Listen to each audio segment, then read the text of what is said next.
So I am joined by, confusingly, two of the Dawson brothers. Who I mean, why don't you just introduce yourselves and then we can get around the fact that one of you isn't related or called Dawson. Well, shall I start because I am a Dawson? Yeah. I'm Start, Andrew. Andrew. I'm Andrew Dawson. I'm one of the Dawson brothers, which is a writing trio, which consists of me and my brother Steve, who isn't on the call, and Tim, who is not a Dawson. I Not a am Dawson. I am on the call. My name's Tim. My surname is Inman, and I do have a brother, but it's not Steve or Andrew. And so confusingly, I'm one of the Dawson brothers, but I'm not a Dawson. Now, the reason we call ourselves the Dawson Brothers is it dates back, actually, interestingly, it comes full circle this. It dates back to one of our very first TV jobs. We used to work in TV. I've known Steve and Andy since I was 11. Yeah. So we met at school. Steve and I, who's my year, and Andy was a couple of years above at school. We met. I met Steve at age 11, and from that point onwards, we hung out and made home movies together, and we keep on, and that's how we got going. And one of the first TV shows we ever worked on was a Jimmy Carr game show for Channel 4 called Distraction. Yeah. A sort of a slightly mean Channel 4 show where contestants had to answer questions whilst getting fired tennis balls at them or something. Anyway, irrelevant. But the point was, Jimmy started calling us like the Dawson boys or the Dawson twins or those Dawson lads because he couldn't quite remember who was who. This happens a lot. He knew there were three of us. He knew some of us were related. He couldn't quite work out who was who. So I think he started calling us the Dawson boys or the Dawson brothers or something, the Dawson brothers. And we thought to ourselves, well, that sort of it's easier having one name on a credit than three individual names. So a bit of branding, we sort of just went with it and went, okay, let's just lean into the Dawson brothers because it's a nice little snappy epithet, and we've kept it ever since. Oh, you have the domain name as well. We have We the do, domain name yeah. as well. We do, I and the mean, t-shirts and the pens. There are some American wrestlers called the Dawson brothers. So if you how do we Google, tell you apart? What are the telltales? it's just how the length of the beards, I think, is the Is that is what it the, is the is? main difference. Yeah. Okay. And then, well, I mean, we're here to talk, and we'll get to it, about a film you've made that's in US cinemas at the moment, about to go into UK cinemas, called FACKHAM Hall. Excellent. There are two other writers on that. Can you just introduce them just so we can set them up and then they won't sue me? Yes, of course. Yeah. Why don't I do that? Because I mentioned Jimmy at the Yeah. top of the call, because the two other writers on the film are Jimmy Carr and his brother Paddy Carr. So there are in fact two sets of brothers. There's the Dawson brothers, And there's you. the Carr brothers, and then me, who isn't related to any of them, but I do have a brother, as I said, but it's not involved in the film. So the five of us together worked on this film as writers, and there's a lot of jokes in this film, so it took a lot of writers to come up with them all. So But we let's go. we first sorry, I was just going to say we worked with Jimmy. He was one of our first TV credits back in 2003. We've worked with him on various shows and bits and pieces across the years. And then Paddy, we actually didn't know he was Jimmy's brother when we first met him. We worked on Antondette's Saturday Night Takeaway, and Paddy was a producer there. And for Yeah. the first few weeks, we'd gotten really well with him. And it was only a few weeks in we discovered he was Jimmy's brother, and we had that connection. So that's how we first met both of them independently.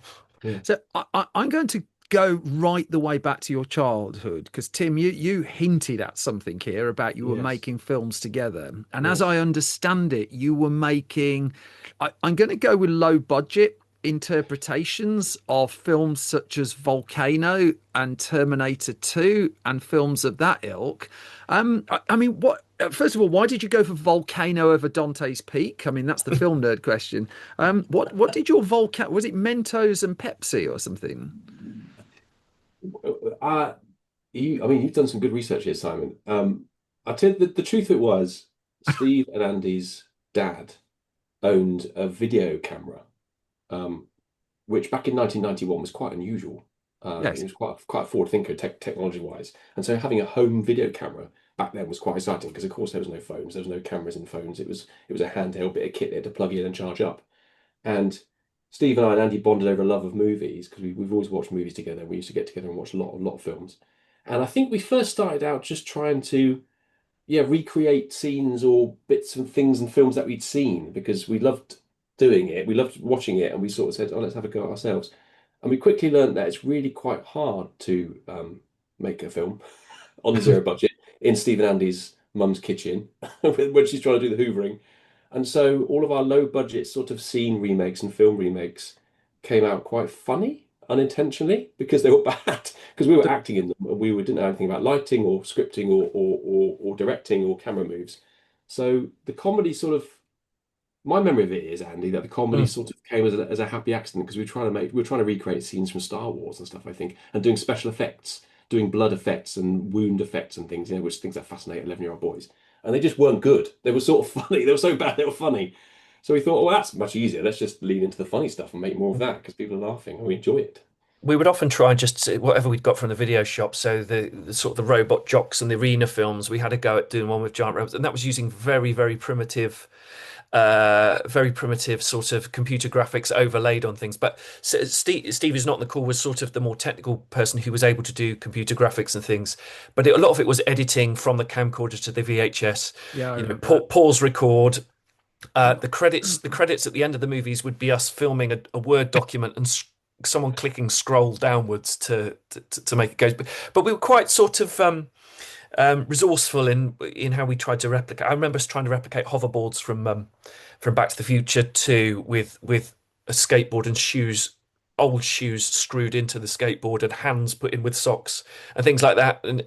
And our volcano was called Earthquake, and it was about 2 minutes long, and it wasn't great. But I think that's exactly it. We sort of realised I think we steered everything towards being a bit stupid and silly, and that's sort of where I think once we realised we weren't any good at doing it for real, we sort of quickly thought, well, if everyone thinks it's funny, when we showed it to our mates, they thought it was funny, so we sort of went, yeah, no, it's supposed to be funny. So and we kept going down So that hang way. on, I'm just trying to work this out. Early 1990s, the home computer you were doing the effects on, what's that? Atari ST, No, Amiga era? that was It a would have been PC an early. 486 or 386 back then. It was a You PC were posh. 386. Well, Um, well, yeah. Well, our dad, he did various jobs. He was a jazz musician. He was a taxi driver, and then he fell into computing at one point, at a Yeah. good point, and worked at Hewlett Packard. So he used to get knockoff Ah, sort okay. of cheap things there. But obviously, that was a good place to be. But yeah, I mean, he was the one that got us into a lot of what we've ended, Airplane and Naked Gun and Monty Python and stuff that we did it. So we had sort of everything at our fingertips, but we also, I mean, thank God we didn't have iPads and YouTube, because we just got so bored that we would in Yeah. the summer holidays and stuff as kids, we would be inventive and find places to film, and we kept doing that through till we were in our early 20s. We should have known better, really. far longer than we should have done, Andy. We should have given it up long ago, but we kept doing it. I mean, bringing this towards spoof a little bit, there Mm. was a spoof film shooting in the UK in the 80s, wasn't there? Top Secret was Top Secret made, was a great movie. which Yeah, is what my favourite spoof movie of all it's really time. funny, Top Secret. Yeah. There's We, there's there's literally a joke in there that because I must admit I came to it later. I didn't see it sort of in the 90s. It was only fairly recently I saw it, maybe in yeah. the last 10 years. But there was a joke in there that I suddenly realised we nearly avoided in Fackham Hall. Was it Uh, the anal intruder? no, I'll tell you what it was. Okay, this is a sort of a deleted scene moment. There's a sort of a romantic scene in the barn in Fackham Hall, where they fall on the straw and stuff. And in Top Secret, I don't know if you remember, but they zoom into a fireplace, and then Yeah. Val Kilmer and his partner fall in front of the fireplace, and then it moves across to a second fireplace. Yes, Okay, that's right. Yeah. and it was only afterwards we I mean, there's not an easy way to explain the work what we do in Fackham Hall. Basically, you're on the two of them in a barn, and it pans away tastefully, and it looks like it's all tasteful, and it lands on two. I'll say two very amorous pigs. Let's put it that way, and lingers on them. And the CGI work was done for all of that, and it's on somebody's laptop, and it never made the final cut. But I just It hope turns out, Simon, it's very, very hard to get two pigs to have sex. on So hang on. command. So I went through the end credits of the film and I noticed the effects houses working on it. Are you telling me Yeah, you yeah. outsourced to Malta visual Pig effects sex. of two pigs procreating? Yeah, What yeah, and what's something I worse is learned. Well, we tried to do it for real. We tried to do it in camera first, and we learned that pigs have what's called a 28-day movement order on them, which means to film a pig in location, you have to move it to the location 28 days before you want to film them. and that So, and that's I mean, before you we can didn't have the make them. location 28 days before we were filming it, so we couldn't put two pigs in a posh house in Liverpool for a month and then hope they'd have sex at the right moment. So we then moved to graphics and CGI, which required a lot of very important meetings, a lot of people having very serious conversations about two pigs having sex, which never actually made the film. Okay, that kind of went in a direction I wasn't fully expecting. Just between Well, us, yeah. Well, before we get to FACKHAM Hall, let's fill in a couple more of these blanks because sure. you get to 20, and for people who are unfamiliar with the Dawson Brothers, you have this very, very extensive, even before you get to film, career across television, across award shows and stuff. Can you just give us like a little taste of what you've done and how you broke into it? Yeah. So I mean, we made these videos as kids, and and then we kept doing it, Tell me and you've we kept them. yeah, oh yeah, We've yeah, got and Oh, them all, yeah. let me in just write that fact, down. Yeah. yeah, we had a for a significant milestone birthday for Steve and Tim. I put together a best of, and we screened some of them in a cinema in Oxford as well. Oh, But cool. yes, so we eventually applied for the BBC talent competition. This is back in 2001, Yeah. and we got some our first. We made some sketches ourselves. They made it to the final six, and they were reshot for BBC Three or BBC Choice as it was then. Yes. And I think the winner of that competition was Sharon Horgan. So Whatever happened to her? she's done all right, exactly. And Where's the she winner of the now? stand-up competition that year was Alan Carr. So it was a good year. But we then moved into TV, and really to start with, we still had day jobs, and we we were sort of taking we were just sort of taking meetings wherever we could and trying to find out. And Phil Clark, who's a producer of Peep Show and lots of other brilliant stuff, Yeah. runs VAL. He was great with us as a bit of a mentor, getting us in. So we started writing on some entertainment Well, shows. I was still worth jumping here, Andy, to say I think it's Hmm. fair to say at that point, at this point, we didn't really know writing was a career, to be So honest. what were the day jobs? What? Well, Andy and I worked in advertising Yeah. for a company, but not the glamorous end, not the creative sort of coming up with adverts end. You were delivering We were, pizza leaflets or we something. were no, not Yeah, quite almost. We yeah. were media buyers, which meant Gotcha. Yeah. we placed adverts on TV and in radio on behalf of a big client. We both worked for the same. Andy got me a job at the same company, so the company was called Starcom. So Andy and I worked there, and Steve was doing sort of tech work, and he worked for a band record label, and he was in a band at the time as well. So he was doing more sort of touring stuff with that. But at this point, we had no idea that TV writing was a well, I certainly didn't, it was a job. I Yeah. understood. I understood that films had scripts. I understood that sitcoms had scripts, but I never really understood that TV game shows have scripts, or entertainment shows have scripts, or stand-ups use scripts. Yeah. Didn't know that, didn't understand that. So it was a real eye-opener for us, for a producer to go, "Hey, we're doing a new game show with this person. Do you want to come and write some jokes for them?" We said, "What? Okay, I don't know. That sounds fun. Writing Yeah. jokes for a day. We'll give it a go." And we did that, and we got a few jokes on. We got one joke on TV, which was a real success. And then we got asked back another day to do a different show with the same producer, and dribs and drabs of work coming in like this for entertainment shows, game shows, panel shows, and then into award shows. And we started doing things like writing scripts for the hosts of the MTV Europe Music Awards around the Yeah. world. We'd fly around the world, which was very exciting, and write scripts for those, or write the what's called the citations, which is when someone comes on to The present. terrible bits that everybody hates, where they a pair of people come on that you would never think would be paired together, and it was our job to come up with the thing that connects Cesc Fabregas and Will I Am or something like that. Where do you find the meeting point? And The bar was always set by Mick Fleetwood and Samantha Fox, though, yeah. wasn't it? Well, I exactly. mean, after That's the that, high bar. That's what you're going I'm for. pretty sure some of our award writing has been compared to that particular Brits in the I past. remember Andy. I remember pitching early on at one of the MTV Awards. We pitched Kanye West had just released Gold Digger, Gold Digger, the single, and we pitched to the producer and to Kanye's people that Kanye West come on a tiny child's plastic JCB. digger sprayed gold to the sound of Gold Digger. Surprisingly, his people said no, Kanye Yeah, won't do that. yeah. I mean, imagine what would happen to his reputation if he'd have done He'd be gone for that idea. that. but if I look at the Dawson Brothers website, for instance, and the shows you're working on, it looked like the dam broke at one point. So 2002, you've got one credit. 2003, you've got two credits. 2004, you got three. And then 2005, there's tons of them. It's a Yeah. snowball. I think part of it is when you work with people. Well, that's what we Yeah. learned fairly quickly. Is you work with people, and if two of those producers go off onto other shows and you've got on well with them, then they'll bring you in for that. But also, I mean, some of these projects, one line on those shows, one show can take 6 months, 9 months, and Yeah. others can be a few days. And but what it did do is it gave us a big spread of different experiences, and also like going back to some of the joke writers, Yeah. 60s, it's like they come through right one-liner, entertainment links and stuff. So it's a really good schooling. And the main thing for us is like to just flex that muscle and learn how to do it on a small scale. We wrote a lot of sketch early on as well, and that just it's one step at a time into sketch and then into sitcom and then to film, and it's almost Yeah. building your skills as you go. I think what the previous person on this the previous interview on this podcast got Mm. £1,000 for writing one line in Die Another Day, and it was a That's line that's about James Bond's tip. that's pretty good. That's I pretty know, good. I Pretty good We need mean, to ratio, right? I mean, get on with so those. there's lots of productions people have heard of. A few that wouldn't. I mean, I looked at whatever Stunt Hunter was, for instance, for the BBC. Ah, well, that's interesting you should pick up on that actually, because that was a spoof. Well, this goes back to our love of spoof. Okay, We tried to pitch and write a spoof uh, sitcom for the BBC. Police Squad, sort of for Yeah, because we well, love Katie oh, Holmes okay. and Naked Gun.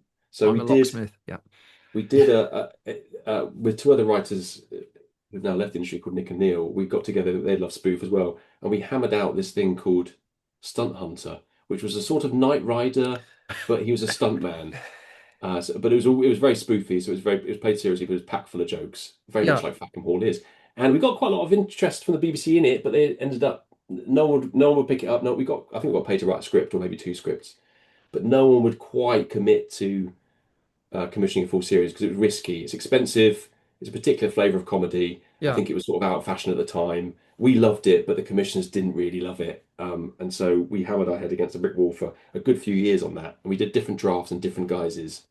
Didn't what we, I Andy? do remember though is Phil Clark had it at one point, the guy that gave us our break, and he said, Yeah. "I've seen a lot of people try to. It's obviously stuck with me. I've seen a lot of people try to write the Zucker Abrams Zucker style." And he Yeah. says, "But you've got it here."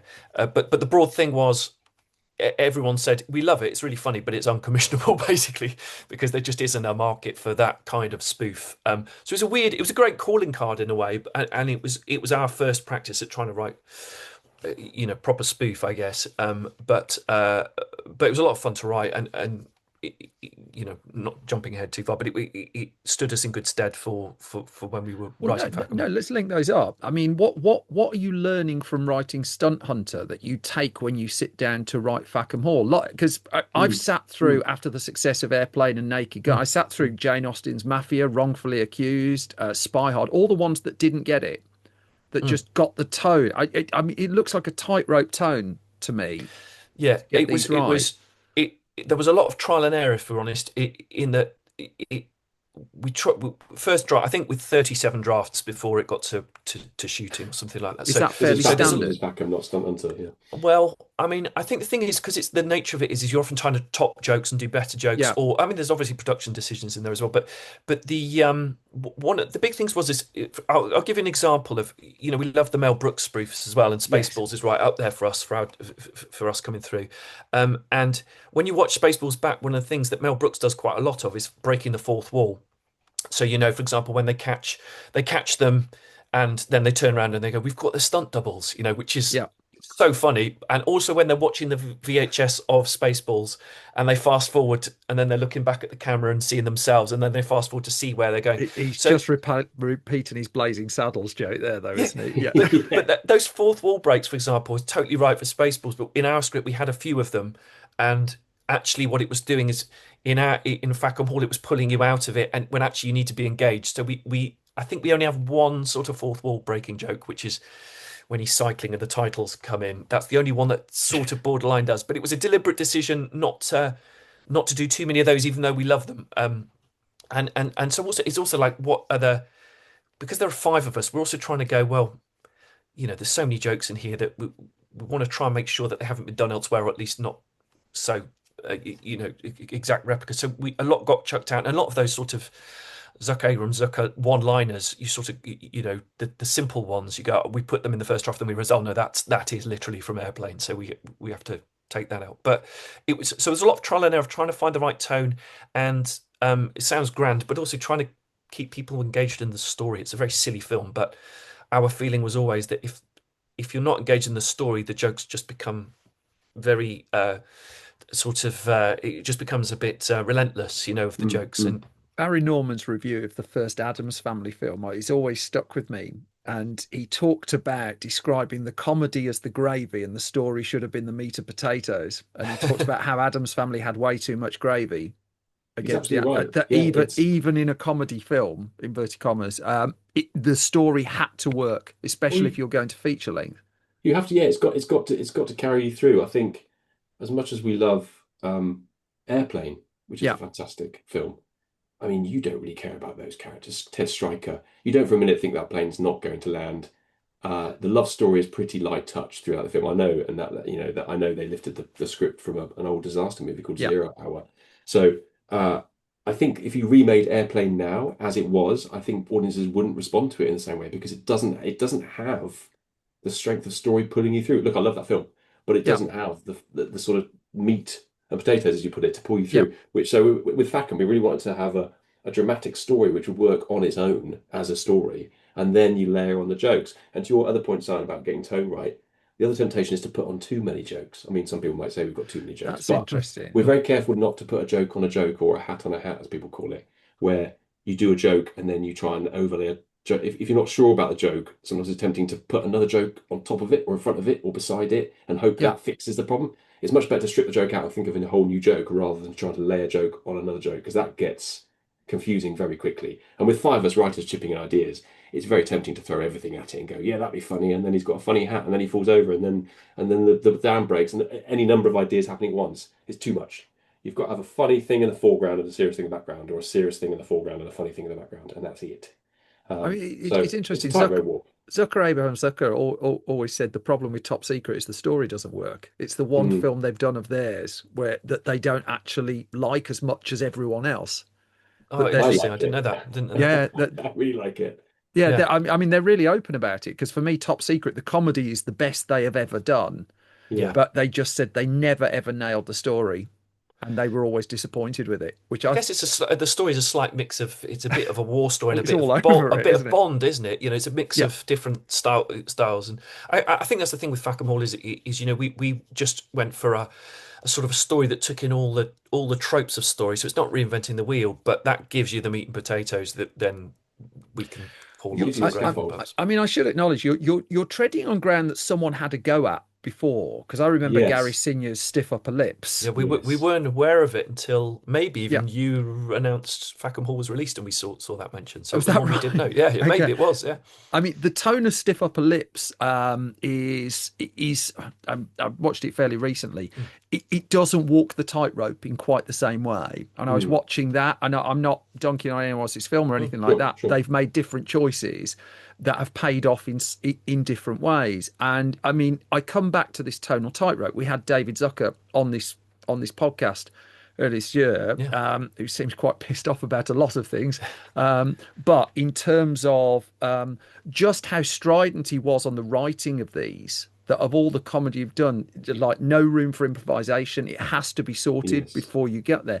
Can you Yes. reflect a little bit on that, about what kind of boundaries it puts on you? I'll take this one from there's a couple of things it makes me think. First of all, going back to tone to answer your question, there were lines in the script that were funny, but they were the wrong kind of funny. They were What does almost that like mean? how to. So they were almost a line that was a bit of self-awareness. It was this kind of thing you'd have from a modern day comedy, from a British sitcom or American sitcom that felt knowing and involved and were commenting on the situation, and it would get a laugh and it would get a laugh and read through. But you're going, that's not quite the laugh. We need them to be completely unaware of what's going on in this film, and that sort of Yeah, obliviousness is key to it. So I think tonally that was there. In terms of improvisation, I think Mm. it's in the trailer, so I'm not giving anything away. So certainly the big prop gags and some of the big visual gags, you can't go on the hunt. You can't go, we're going to have a fox fall from the sky and then a stag fall from the sky. And then someone goes, hey, how about a giraffe? You can't improvise. The props and things like that, or the pigs, as we've discussed. You need 28 days notice to yes. But there was a little bit of room for improvisation, yeah, and for the cast, and like for example, it's in the trailer as well as Thomasin McKenzie when Ben Radcliffe's character Eric and Rosa Thomason's character in the pub, that she says, "Tell me your dreams," and he says, I'll butcher our own line, but it's something like, "I have this dream where I'm late for school and my penis has fallen off and I'm late for school, so I can't go to the doctors." And she goes, "Same." Yeah. And "same" was an improvised line by Thomasin, But And again, really it's the funny. improvise is right, Really has to funny. be right on the wavelength to get that. And then, so there was little bits of room, and then there was also a lot of interpretation for the actors. There was a lot of different ways they did things, and the performance of the lines. We saw so many different kinds of takes in there, and it was hard to pick favourites sometimes as well. So there's, yeah, it's not as open to improv. A sidestep, one of the other things on our CV is we worked on The Bubble, the Judd Apatow film, Yes. which is sort of the opposite of this, which is Yes. where everything is tried out multiple times, Mm. and there's probably 15 different versions of the bubble you could show, all with different lines and all very funny. And to the point where, like, for example, Fred Armisen is an incredible master improviser, and he was playing the director of this fake film, the Cliff Beasts film, and Judd. We were in the tent. This was filmed in COVID. Yeah. Judd, I think Judd Tim, Apatow, to be yeah, clear. Judd Apatow. Yeah. Sorry, that's so horrible of me not saying that, isn't Well, it? you're on first name terms with Oh him, well, and yeah. we're In not. fact, he was the first one to send us a poster of FACKHAM Hall when he saw it in He LA. was. So He saw that's it a in nice. America. Yeah. That was a nice thing. But so Fred Armisen's on set, and I think the hard disk things lasted for like 24 minutes. Tim, am I right? Before they had to change the Yes, drives. each camera card lasts for 24 minutes or something of And digital there was tape. just one scene with Fred Armisen, and Judd said, "I'm just going to let him roll until the hard drive runs out." And what was a minute scene? Fred improvised for 24 minutes, and it was 24 hours. Did just not 24 stop. hours, not quite 24 minutes, and he was just incredible, and it kept evolving and changing, and it was so funny, and just, but Judd obviously, was literally in tears. We're in the bedroom next door because that was the location we were shooting. It was a hotel, so we are in a room next door with a bed, and Judd was on the bed, wetting and like crying with laughter, as were we, because Fred was so funny, and Yeah. and Judd was giving nothing back, and Fred was just going until someone said stop. He just kept on going and kept on going in the most hilarious fashion. He was so brilliant. One of my favourite bits of film trivia is the film Step Brothers shot more feet of film than Apocalypse Now. I love that. I haven't heard that fact, It's but I love absolutely. that. I checked it out. It's absolutely true because of the amount of time they would just let them roll and just Yeah. let them improvise. That you shoot more footage on a comedy film yeah, insane. than you. And yeah, I mean, it's just Judd is I mean, famous for it. Judd yeah, is famous for it. And we do rewriting scenes the night before we were shooting them the following day at Excel or wherever we were or that's Primal. exciting though, isn't it? It is oh, it was exciting, but it's amazing. something you Yeah, can't do on FACM. You can't. To Andy's point, we couldn't rewrite a FACM scene in the morning or the night before because by that point all the props have been sourced, all the costumes are ready, the camera moves have to be very specific. Yeah. and Everything also about it has to be very precise. we're on a British independent film budget and not a Netflix Judd Apatow budget as well. I mean, there was another film done in lockdown. What was it called? Stephen Knight wrote it, and Doug Liman directed it. And it's the one time I remember talking to Stephen Knight about it. It's the one time they shot the first draft. Oh, really? Okay. Just because they Doug didn't. Liman just wanted. It's not a good film, to be fair. I don't Um, know. I don't know what that is. I know I should know this off the top of my head, and No, that's I'm quite going to no. I'm not edit putting on the this. spot here. What I'm going to do is I'm going to get in touch with your Maltese effects team and get them to put Delete their the pig scenes from delete their the hard pig drive. stuff, and I Yeah, will just edit it in. It Incredible. was set in a department store in the UK, I so, remember. but it was a different, almost like a different itch to scratch. That on a feature level, to be writing something that goes before the camera that quickly is, anti how it's supposed to Yeah, be. absolutely the opposite of what normally happens. Yeah, but you were on-set writers for the Bubble as well. We were. This is the middle of COVID, so Yeah, we got used to sort of.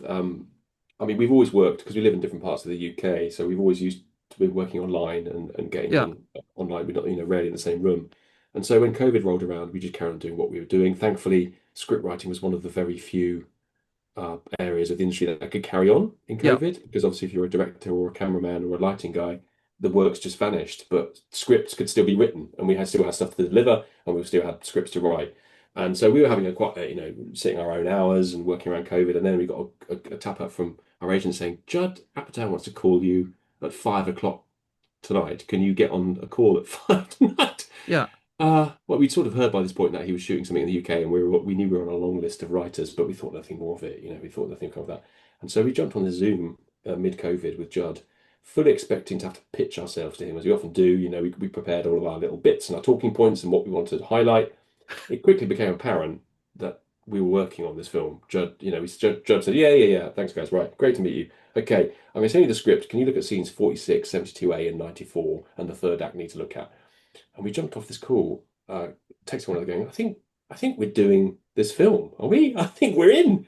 And from that moment, we were in. We did 3 weeks or 4 weeks prep on it with Judd on Zoom most days, and then hit a 6 week filming schedule. And we were beside Judd every day at the monitors, pitching lines and adding jokes and rewriting scenes, and all in COVID masks, all trying to stand a meter apart, Yeah. which was weird. But And what so was if what was thrilling about it? Sorry, was just to say two of our all-time favorite comedies happen to be relatively recent years.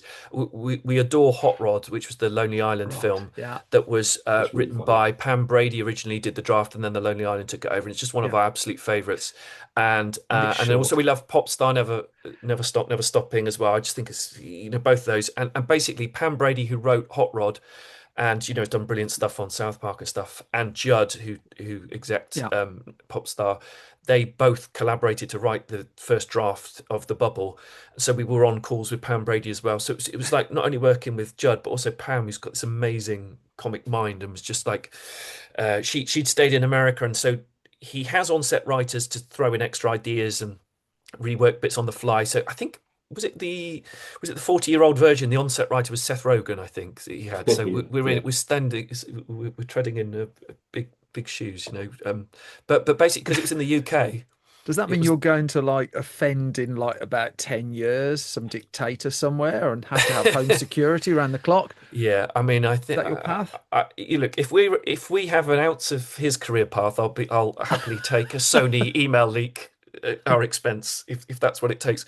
But but he's had so many people do that job, and it was like one of our. In fact, it was Paddy Carr that wrote on FACKHAM Hall with us. He said afterwards, "You've been Gary Shandling." We were like, "What do you mean?" He goes, "Well, that's Oh, what Judd." interesting. He said that Judd just threw you in at the deep end, and you had to swim or get on with it because that's what Gary Shandling did to him. And we were like, "Oh, maybe that's what did happen." Because we ended up directing some second unit bits, Yeah, and I think we're far enough out from this that we can talk about is that we also there was a day that in fact I know because she talked about it on a talk show, that Leslie Mann yeah. had an injury. She split her chin doing roller skating on the bubble, and Judd had to go with her to the doctors to get it seen to, and he just said, we thought, oh well, that's a short day for us, then we'll go home early. And he came in and said, guys, would you mind overseeing things uh until I get back? And we were like, flipping heck, okay, well, Steve had directed we've done a couple of music videos and some small things, but suddenly it was like we're directing Keegan Michael Key and Pedro Pascal and Just get them to do it Karen again Killen. over and over. Absolutely terrifying. And one of them was choreographed. There was some running TikToks in the bubble. So we just turned to the choreographer and said, "Was that good?" And she went, "Yeah, that was good." I go, okay, guys, we got it.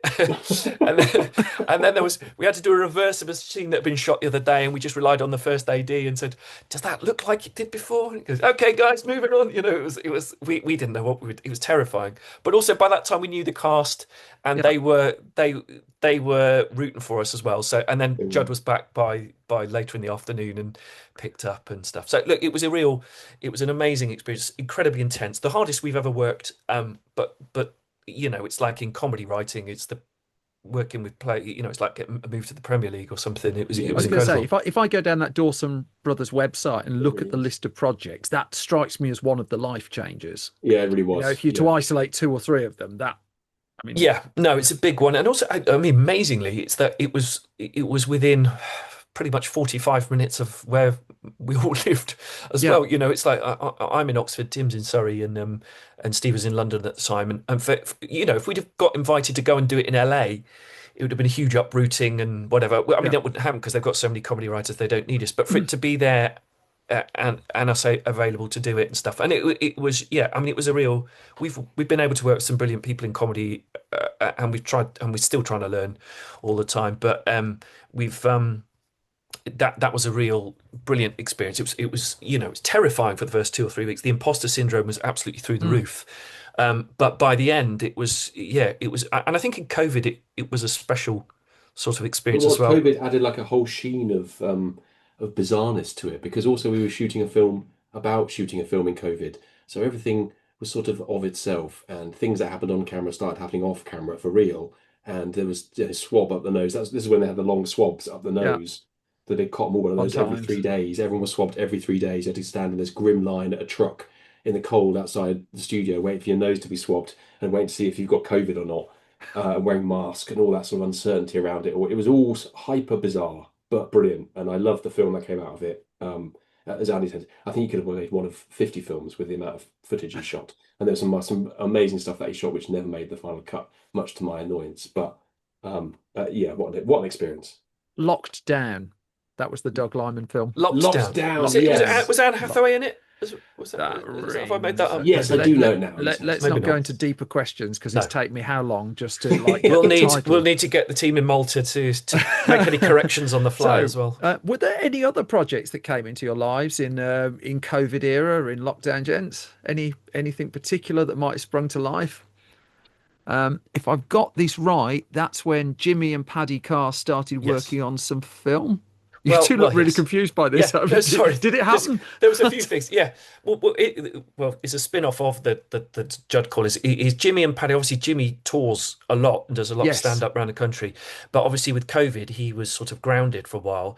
And him and Paddy started coming up with a few film ideas. And because they'd worked with us and we'd written a screenplay for working title by this point, and they knew, and we worked with Paddy on some scripted bits and pieces. So they knew we were in that area. So they'd come up with the idea for FACKHAM Hall, Yeah. which was broadly a spoof of Downton Abbey, in the style of Airplane, Yeah. and asked us to write. I think that had taken the interest of Chris Tickier at Archery, and so they said, "Would you Archery write?" Pictures is Archery that? Yeah, Pictures, yeah. yeah. That's right, Yeah. yeah. And so Jimmy and Paddy asked if we'd sort of write up a more sort of a treatment for it, 2 or 3 page thing, which we did, and I think it helped that we were working with Judd Apatow on a Zoom, and we had to take 45 minutes off to pitch this to Archery, and we were able to say, "Oh, hi guys, sorry, we've got to make this quick because Judd Apatow needs us to In get fact, back on Steve and his Andy film." went off the Zoom to pitch. I stayed on the Zoom with Judd to keep on writing the scene for the next day with Judd, and then just hoped that they did a good job. And obviously, they did a brilliant job. So who knows? If I'd been on the call, Andy, we might have not got Yeah, it. you might sunk it. Yeah, at least we named Doctor as soon as we possibly could. I'm sure in that call. But yeah, and so it started developing from there. And Archery were keen to make a script with Elysian as well, and with Danny Perkins. And so Yeah. we started off by just sitting down with Jimmy and Paddy and watching a load of films and inspiration. So we did watch Downton, we watched Gosford Park, we watched some Jane Austen adaptations, we watched 1917 as well. Obviously, you'll know there's some We more watched some Poirot, some flashbacks. murder mysteries, some detective shows, some of that sort of stuff as well. And And that was and brilliant just because we just chucked around jokes. We just watched things and joked with one another in the room. So you didn't watch about- any comedies per se. You're watching the no, fairly no, straight to dramatic start, stuff. certainly not to start with is I think because we're all comedy nerds and Yeah. we sort of have that in the bank already, I think. And also what we were wary of, although obviously the pitch is Airplane meets Downton, I think there's touches of Mel Brooks in there, there's touches of Yes. Python, I would say, in there, but also there's we've been writing comedy for 20 plus years, and there's touches of us, and there's touches of Jimmy Carr in there as well, and his style. So yeah, and in that mix is coming up with our own sort of blend, and obviously it wears its influences on its sleeve a bit, but there's a sort of a mix of some, I think that there's it's a combination of all those, it's a blend of all those things. So we didn't want to be too biased into what style we were of the comedies. We wanted to find our own way through, but with obviously those as big influences. So I talked to the people who produced a film called Noises Off. Yeah. A Noises Off based on the Broadway farce. And they said it's fairly famous producers. They said it was the biggest script by distance, just in terms of physical page count. Oh, really? Partly because it's farce and it has to Yeah. go faster, but also the level of detail it had to get across to make the Yeah. jokes work in that script meant it was like Aaron Sorkin length. That's interesting. Yeah. So I'm curious how when you're switching tone to spoof, how does it affect how much you put down on a piece of paper? because you got. I'm deliberately not spoiling the film because I think I don't want to give away jokes.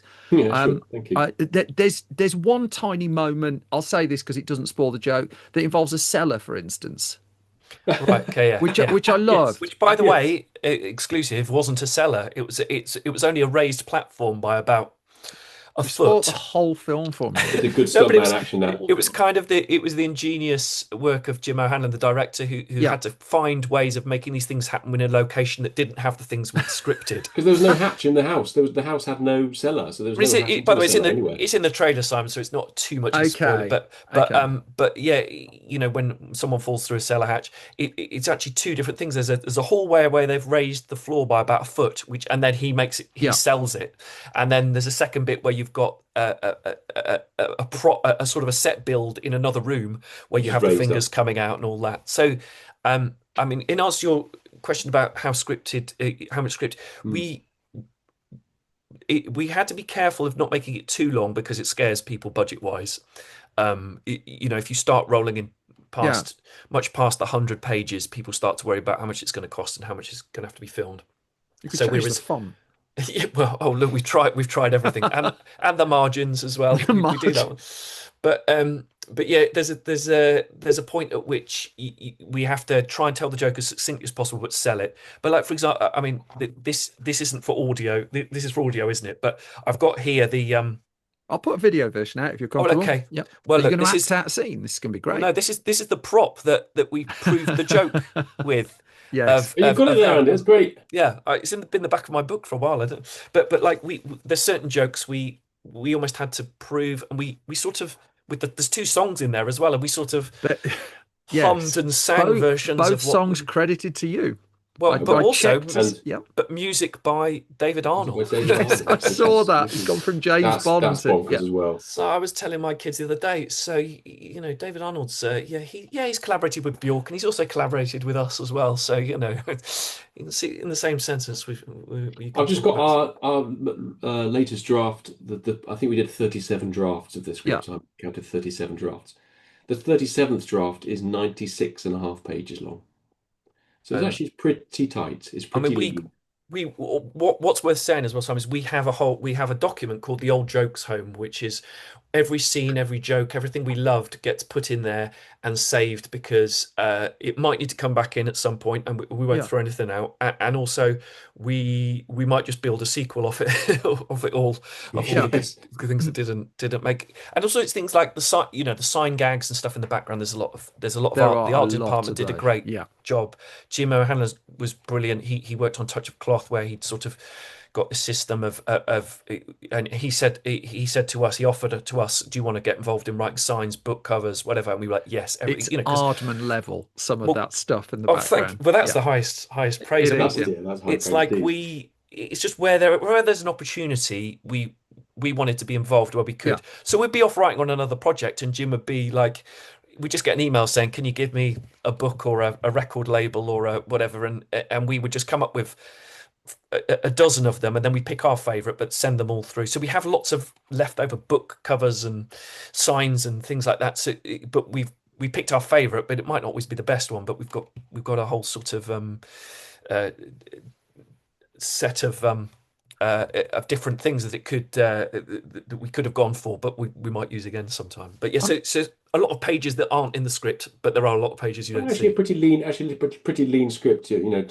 it's not a noises off level of detail. We actually try to be as concise as we possibly can in script, Simon. Weirdly, I mean, this is particularly nerdy, but I like always the the very last pass of a script before we send it out that us three do is we do a I don't know what we call it, a nip and tuck. We haven't got a name for it really, but you go down the script and you look where you can lose a word or two words in a stage direction to make it, rather than 2.5 lines, make it 2 lines long. yeah. So if you've got a couple of words hanging over, we'll try and trim so it becomes 2 lines long, so everything moves up a little bit. So you try and tighten up everything as much as you possibly can within reason. You don't want to lose the sense of the stage direction or the dialogue. And we rarely change dialogues because dialogues are we're happy with them. But even dialogue sometimes, if there's one word hanging over the next line, we'll go, can we do rather than do not, can we make it a don't? If you make it a don't, But is that that becomes something? one line. Is that sort of like coming out the discipline of writing for something like Anton Deck's Saturday Night Takeaway, where you've got to have Yeah, a segment that's got to hit 3 minutes, for you try instance, and and be you yes, you try just and be got to tight as you vacuum pack possibly it? can. Yeah. Yeah, Yes, and it's just to make it read as well as possible. I mean, again, this is the first film we've written that's been made. We've written other screenplays, but one of the things that the cast have said and Jim O'Hanlon said is just they read it really quickly and loved reading it. And half yeah, of it is, we're going to have to sell ourselves a bit harder as essentially it's a debut film for us. yeah, Um, so it just needs to fly. You need to be the best possible reader, and almost each draft is doing a different job. One is selling into the production, the film production yeah. company. One is selling into director and cast. One is selling. One is then trying to cut the budget in. Bring it into to budget. So each one's for a slightly different purpose, and we're aware that you have to change it slightly for different hoops. Just like the treatment is in the first place is pitching for different things. So it's a long way round to get to where you want to get to, but making that as lean and as readable and just moving through as quickly as possible has helped. Is that a tiny bit of like the Shane Black thing? Well, The he's Lethal the one Weapon script, I would yeah. go through is that you want to read the stage directions. Yeah. Too often when you read a script, we read a lot of other people's scripts, and too often, or not too often, but where there's a script where it's quite functional and not thought through, actually people skim them. And actually, if you can make them interesting and funny, Shane Black's the master of that, isn't he? Of just you almost It's a tightrope again, because to sell the idea and sell the script, it's got to be fun to read, and those stage Yeah. directions have got to be interesting. The dialogue's got to be good. But by the time you get to a shooting script, it's a functional document. It's a working functional document which is used to the camera crew use it for where the camera positions are going to Yeah. be, or it becomes very much like a technical document. So at some point, it goes from being a sort of an artistic piece which is nice to read to just a sort of it could be a blueprint, like an architect's blueprint of where everything's going to go. And at that point, you strip out all the frippery and all the niceness, and it's just very, very sort of to the point. And then you also want your director to bring their eye to it as well, and them to add stuff to it. So you don't want to be too prescriptive that no one else can bring anything to it. We want actors to find things. We want directors to find things. We want the art department to come up with ideas. It's a collaboration ultimately.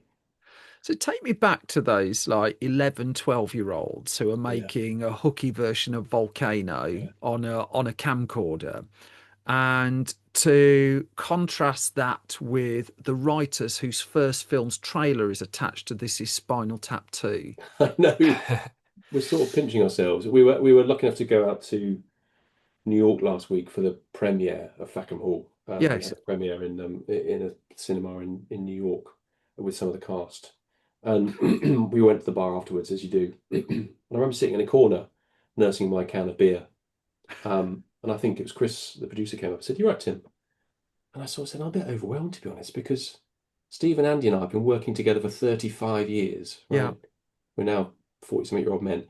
We started doing it 35 years ago, and we always dreamed of making our own movie. That was what we started doing. That was why we did what we did, because we always had this idea that we'd like to make a movie. And here I am after a screening of we've done it. We've made a movie, and I found that a little bit sort of overwhelming, if I'm honest. I said as much to Andy and Steve. We're like, wow. None of us, the morning after, none of us could quite believe it. We couldn't quite process it. I think we're like, did that I really think we still happen? are. We still are. I'm going to watch it when it comes out this Friday in the cinema I go to in Oxford, and it's weird. It's very weird.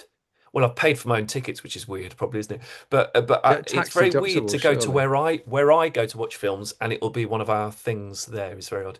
I think the other thing to add to what Tim was saying is what sort of what's particularly special. I think is that it's us three still doing it together, and I Yeah, think yeah. like there aren't many trios around, to be honest. There are a few duos, but also often even duos, writing Yeah, yeah. duos split up and stuff. And we've always had a very I'll compare it like this. We haven't had the Oasis approach to how we do things. We've had the Radiohead approach, which is you split it. It's everyone's. It's a co-op. We're all together. We're all in. We all do work together, and we don't separate off. And there's a unity there that helps. It means that we don't separate off. It means that there are arguments and stuff along the way, although we don't have many these days. But creatively, we try to find things that we're all passionate about and that we all want to do. But there's a sort of there's a camaraderie in that, I think that's the amazing thing is not just getting to a New York premiere, but looking around and it's the two guys we were making stuff with 35 years I mean, next to that's the me doing it. contrast Yeah, That's the in my incredible for eyes. me. It's still amazing time. And we've gone through, we were kids back then, and now we've all got our own kids, and we're all married, and we've all grown up. Now And our kids are older than some of our kids are older than we were when we first started doing it. But Mm. this working partnership, was there ever a point of fragility to it? Was there kind No, of like, No, weirdly, no, I'd because say no. I've not. not seen a Yeah, story of three writers. I've been doing this for God knows how long. Three writers who have stayed. Like, yeah. You're trying to Very break us unusual, up. isn't You're trying to break yeah, us I up. But am. the Yeah, idea you've yeah. seen I'm it, not having yeah, this. You yeah. know, I'm having a Um, terrible time in life at the moment. I'm determined to take it out on someone, and you're in my bring everyone else crosshairs down with now. you. Yeah, Okay. yeah. No, I mean, I think there's a real. It's enabled. I don't think any of us individually. Well, I'll speak for myself. I wouldn't have done it without the other two, No, Yeah, absolutely right. and I Right. wouldn't have got through it. And I think there's a sort of an equilibrium that we've acknowledged is key to all of us doing it. And when we've all had different things going on in our lives and we've all been able to cover for each other at points, but the voice is united. And we had one, I won't name them, but we had what early on we had a TV producer who Mhm. wanted to figure out which one of us was funny and which one wasn't, and two of us were in on one of these writing days. And so rather than let us write on our laptops, he put us on two computers in the office and said, right, you write over there and you write over there, and we'll see who's the funniest for this afternoon. And an hour and a half in, we just swapped computers. We were just like, you don't need to know. You don't need to. If you're happy with what's coming out and you're yeah. happy with what you're paying us to do, and you're happy with the output, then trust us that it will be funny if we all work on it. And I think, it's still working for us. And long may it continue. The other thing is a great thing about working as a three, which I would hate as a one, is whatever we send out, we know it's not completely shit because two That's people have interesting. passed. Two people have passed. I'd feel very vulnerable to send something that only I had written Yeah. out, whereas I know two people who have the same level of experience as me and have been through this as well, have seen it and haven't gone, what the fuck are you doing? Sorry, I don't know if you swear on your podcast. What the You've fuck? just fucking done it Well, I What now. have, the That's heck are yeah. right. Yeah. you doing? Yeah. Malta You will bleep spoil it. everything. It's all... But But what you get no one would question it, and they or if someone else is wrong, if someone else thinks it's bad, well, maybe it's them that's wrong and not you. Can I also add, Simon? I agree with everything Andy said there, and at no point in the last 35 years have I ever thought I'd be better with going this alone. There's no point at which I think, oh, I could ditch these guys and make a living. No, no, absolutely not. I'm 100% convinced that we're stronger as a three than any of us would be as solo writers. but And also also, I think we have. I think we're polite to one another still, which isn't always the case. We work with lots of other writers around, and that's not always the case. We are respectful and polite to one another. We don't tell each other we're idiots. We'll try and give notes in a constructive way. We'll have constructive discussions rather than destructive ones. And I think we respect one another. I 100% respect Andy and Steve for their I think strengths and skills they bring to the team. So I was going to it's say, it's a lovely So friendship it's and a working partnership at the disgustingly moment. wholesome. It's yeah, disgustingly I'm still going wholesome. to try and split Ugh. you up. This won't Yeah. work. I think one of the reasons Abraham Zucker split in the end is Hollywood studios would only pay them one salary to Hmm. split Well, between the three of them. well, that is a Was it thing. Is that Ruthless People, Disney, that just wouldn't like? is that what it was? I We, think we it would was. there's well, you could say we'd earn more separately. We could also say we'd earn nothing separately as well. Yeah, So no, no, I love that. I but love that. the I think the other thing is just in terms of the how we deal with things as well, because TV and film is full of rejection as well, Yeah, and occasional highs. But what we're quite good at is because we take those rejections or those setbacks as a group, and we go, hey, well, we don't we lift each other up, but also we don't let ourselves get too big for our yeah, boots as well. And we any win is like, yes, but now great, we've got a commission, but now we have to write it. It's like Mm. there's a that we keep each other fairly grounded, um, and I think also being a writer in general is quite an egoless. Well, not for everybody I know, but like certainly you don't always get the credit for things, and as a trio we get even less credit for things, and on some of the shows we get people don't think there are writers on them sometimes. So yeah. I think by nature we're not we don't suddenly feel, well, hang on, your ego doesn't take control and think I'm the real magic of this and move off. So I The think we're sort of dastardly plan there. has failed here, hasn't it? Yeah. Even sometimes we do occasionally get people try and peek inside the. Andy made a story there, told a story there about a producer trying to see inside the machine. We occasionally get people try and pry the machine apart and see how it works, the three of us, and they'll never do it because us three are stronger than any outside force that can come in and look at us. There's no one's going to tempt us away. No one's going to let us, and there's no big secret here. There's not like Yeah. we've not got a sort of secret potion we're all drinking, but just that the dynamic of the three of us is something that we know how it works, and we know our There's a each of our shorthand. strengths and weaknesses Yeah. individually, and there's no one else is going to get inside that machine. And so rounding this out, we've got Fackham Hall that's now in cinemas at the point this is going out. You mildly hinted at a possible few more ideas for a Fackham Yes, Hall 2. You've got a yes, film you're doing with Alfonso Cuarón, I amazingly. understand. Couple of movies in with producer Lucas Webb of Yep, that's Darkest working Hour, title. Yep. Theory of Everything. What does the next year or two look like in a kind of if things go relatively to plan? Well, I know Simon, that sentence is doing a lot of work.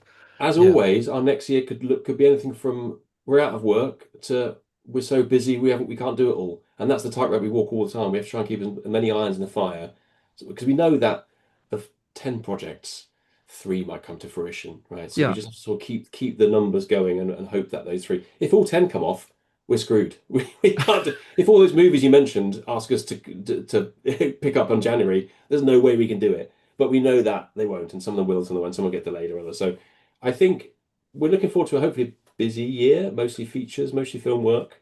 Um, the Alfonso film is out to studios and directors now. That script's written, but there's another yeah. script in the offing which we're hoping to work with him on. There's another project upcoming we think will start Which is next also year, insane, by the way. I mean, which is you insane. know, Yeah, Yeah, yeah. it's not long since we were writing "Let the Ex See the Wife" or "Take Me Out" on the dating show, and then Yeah. we're sort of working with Alfonso Cuarón on things, and we're not unaware of how nuts that is.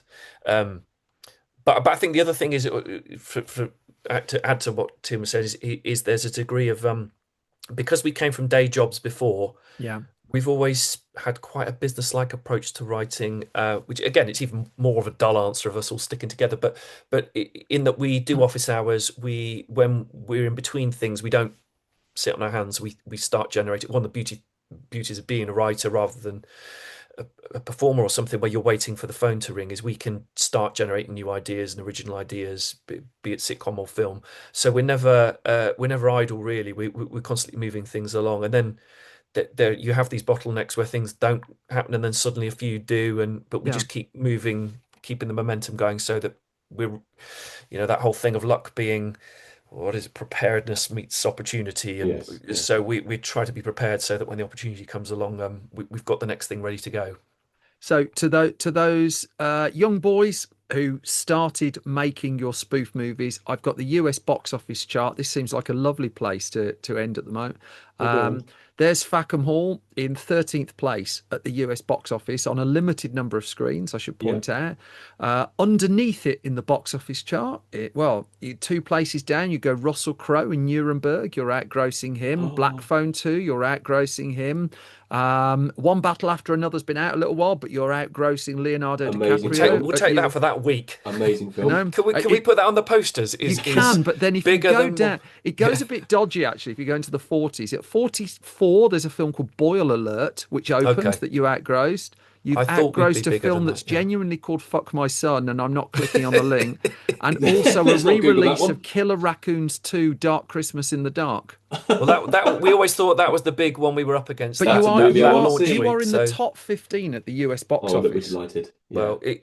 well, what's nuts more than anything is seeing it advertised in some of the cinemas we've been in LA and stuff, and just thinking there's something there of it's very weird seeing it in America, and for America to get it before the UK is even weirder, really, Yeah. because that's sort of the dream of getting things over there. So, yeah, we are not taking it for granted in the slightest, and also we've got like. I mean, look, at the time of recording, the Rotten Tomatoes score is pretty good as well. I'm sure Just it will. say it. Well, Don't go it was. shy. I'm going to take the high water mark, not what it is right. I'll tell you. Let's pretend we're recording this yesterday. It got Okay. to 88% yesterday, which is.